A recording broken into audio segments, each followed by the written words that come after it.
অভিযোগ করেছে যে শ্বাসরুদ্ধ হয়ে মারা গেছে, কিন্তু শ্বাসরোধ হয়ে যে কয়জনের লাশ পাওয়া গেছে তারা কিন্তু একজনের শ্বাসরোধ হয়ে মারা যায়নি, তারা মারা গেছে শর্টগানের গুলিতে।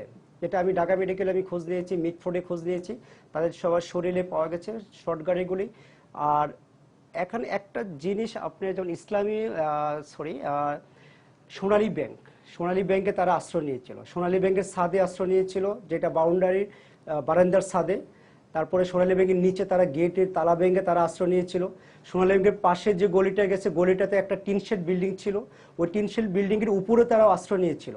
ওখান থেকে কিন্তু অসংখ্য লোককে, মানে অসংখ্য নেতাকর্মী বলবো, তাদেরকে অচেতন অবস্থা, গুলিবিদ্ধ অবস্থা তাদেরকে উদ্ধার করেছে।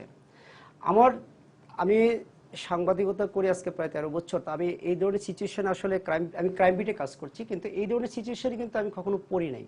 তা আজকে দেখলাম যে পুলিশের মধ্যে মানবতার দিক সবকিছু ঠিক আছে, কিন্তু একটা লোক যখন গুলিবিদ্ধ অবস্থা পড়েছিল তাকে কিন্তু পুলিশ আবার পিটিয়েছে। তো এই জিনিসটা আমার কাছেও খারাপ লেগেছে।